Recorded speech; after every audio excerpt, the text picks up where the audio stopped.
He says he thinks Drew Lock can potentially win the starting quarterback job for the New York Football Giants. They were comparing Daniel Jones and Drew Lock, emphasis on Drew Lock, to the QBs that were going to be there at 6. And the line for them was Drake May.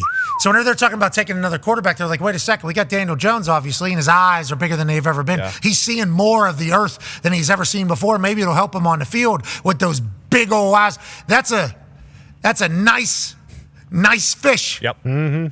Big in eyes. Yeah.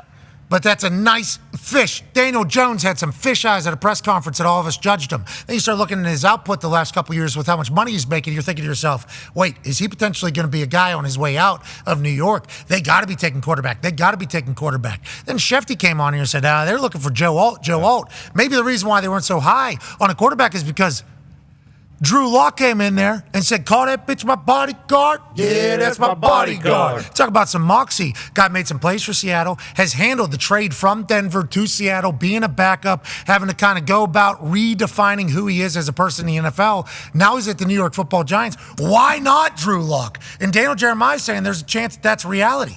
And the last time we saw him, like Drew Lock was spinning the rock. We were talking about the Eagles game earlier. That was one of the most electric scenes, I feel like, of the season last year because the Seattle Seahawks weren't really playing for anything. The Eagles were, they were in a slump, but it was still the Philadelphia Eagles, and he's throwing dimes to beat them in prime time.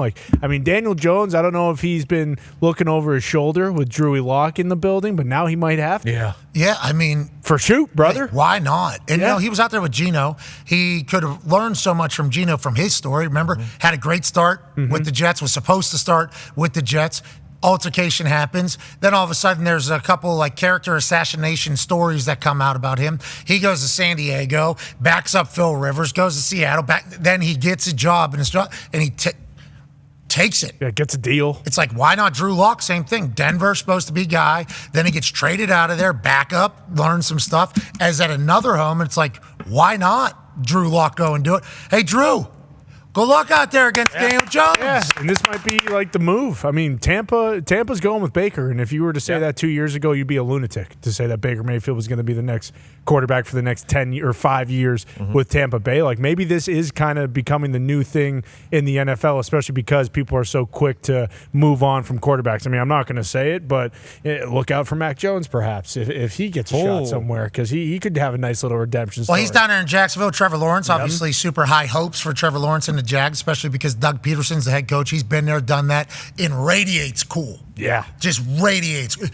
Oozes machismo. He does. There it is. He does. He's what Doug Peterson does with that visor, and he's been to the mountaintop. So he knows how to get there, is what you would assume. He's former quarterback, so his relationship with the quarterback's huge. But if Trevor Lawrence gets hurt, which happened last year, even though he never misses games, Trevor Lawrence, if you look into how many games he's missed, is none. Tough. And it actually hurt him last year because I think he went out there very injured, both with a knee and a shoulder, I think. And he played bad football down the stretch. It's the reason why the Jags didn't go on to do what they were doing. Now people are judging Trevor Lawrence. It's I think he was pretty hurt. I think he was pretty hurt at the end of the year, but he just chose to still play because he's a tough, handsome, long-haired guy. Football guy. Now you got Mac Jones down there who has some football hours behind him. Big year for Trevor Lawrence. There's a video going around the internet right now about Gardner Minshew's numbers versus Trevor Lawrence's numbers over their last 50 games.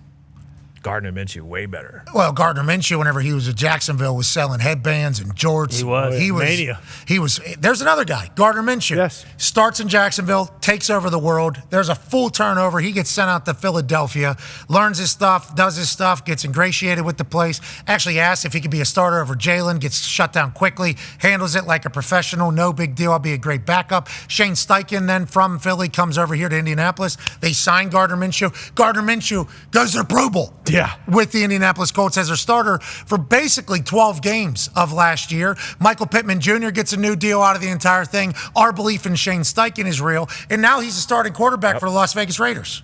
So it's these stories of work, not work, move, learn, develop, kind of grow, not only physically, but maturity-wise. And I'm not saying Gardner needed that or any of these other guys, but just naturally, you're going to become a more calloused human being if you're going through all this. It's why not Drew Lock? Maybe he's another person to add to this story list. Well, and he's been in this situation his entire career, so it's not like this is new for him. I don't think Dan Jones has ever really been in a an actual open competition going into the year.